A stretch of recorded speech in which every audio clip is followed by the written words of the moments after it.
তো আপনারা এই রিবোসন ওষুধটি কবুতরকে খাওয়াতে পারেন, তাতে আপনার কবুতরের মুখের গা 2 থেকে 3 দিনের ভিতরে ইনশাল্লাহ ভালো হয়ে যাবে। তো আসসালামু আলাইকুম ভিউয়ার্স, সবার কি অবস্থা? আশা করি সবাই ভালো আছেন এবং সুস্থ আছেন। আপনাদের শখের কবুতর সুস্থ আছে। তো ভিউয়ার্স, আজকের ভিডিওতে আলোচনা করব আপনাদের কবুতরে কিন্তু কম বেশি মুখের ঘা হয়ে থাকে। তাতে নতুন কবুতর পালক যারা রয়েছেন, পুরাতন কবুতর পালক যারা রয়েছেন, তাদের কম বেশি মিলিয়ে কবুতরের মুখের ঘা হয়ে থাকে বা কবুতরের মুখে ফাঙ্গাস হয়ে থাকে।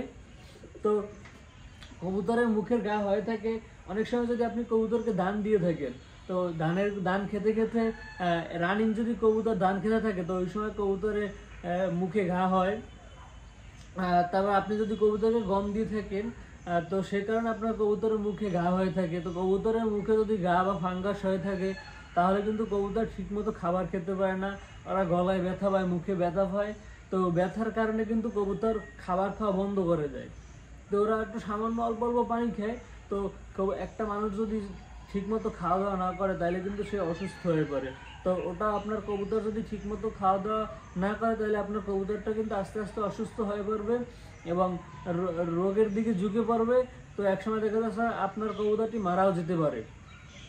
তো সে কারণে আপনার কবুতরের মুখে ঘা হলে, কবুতরের মুখে যদি ফাঙ্গাস হয়, তাহলে এই সমস্যাটা সমাধান করতে হবে। তো ভিউয়ার্স, কবুতরের মুখের ঘার জন্য বা ফাঙ্গাসের জন্য আপনারা কোন মেডিসিনটি ব্যবহার করবেন, তো সেই বিষয় নিয়ে আজকে কথা বলবো। স্ক্রিনে দেখতে পাচ্ছেন রিবোসন। এই রিবোসন ওষুধটি আপনার ট্যাবলেটটা, এই ট্যাবলেটটা আপনারা কবুতরের মুখে ঘা ফাঙ্গাসের জন্য ব্যবহার করতে পারেন। আমিও ব্যবহার করছি দীর্ঘদিন ধরে। আমার কবুতর প্রত্যেকটি 100% রেজাল্ট পেয়েছি, ওষুধের 100% রেজাল্ট পেয়েছি। তো ভিউয়ার্স, এই ওষুধটি যে কোনো হিউম্যান ফার্মেসিতে পেয়ে যাবেন। রিবোসন এই পাতা 10টি ট্যাবলেট থাকে, 10 টাকা করে দাম নিবে। তো আপনারা এই ওষুধটি ব্যবহার করতে পারেন। কীভাবে এই ট্যাবলেটটি ব্যবহার করবেন? একটি ট্যাবলেট দিয়ে 3 ভাগ করে নেবেন। এক ভাগ কবুতরকে খাওয়াবেন, দিনের ভিতরে 3 বার খাবেন। একদিনে একটা ট্যাবলেট 3 ভাগ করে 3 বেলা খাওয়াই দিবেন। তো এরকম 3টে ট্যাবলেট খাওয়ালে আপনার কবুতর ইনশাল্লাহ সুস্থ হয়ে যাবে। এক ভাগ করে একটা ট্যাবলেটের 3 ভাগের 1 ভাগ সকালে খাওয়াবেন, 1 ভাগ দুপুরে খাওয়াবেন, 1 ভাগ বিকেলবেলা খাওয়াবেন বা রাত্রে খাওয়াবেন।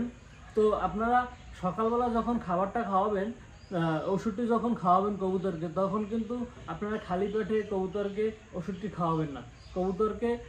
কবুতর যদি আপনার অল্প করে খায়, মুখে ঘা হলে অল্প করে যদি খাবার খায়, তাহলে আপনারা তাহলে খাবার দিয়ে কবুতর খাবার খাওয়ার পরে ওষুধটি খাওয়াবেন।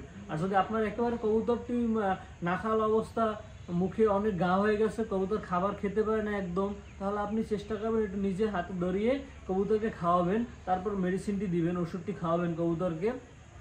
তাতে আশা করি আপনার কবুতরটি সুস্থ হয়ে যাবে।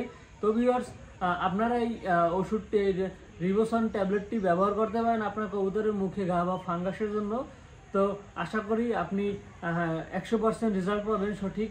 তো ভিউয়ার্স, আজকের ভিডিও ছিল এইটুকু। যদি ভিডিওটা ভালো লাগে থাকে, চ্যানেলটা সাবস্ক্রাইব করে আমাদের পাশে থাকুন সবসময়।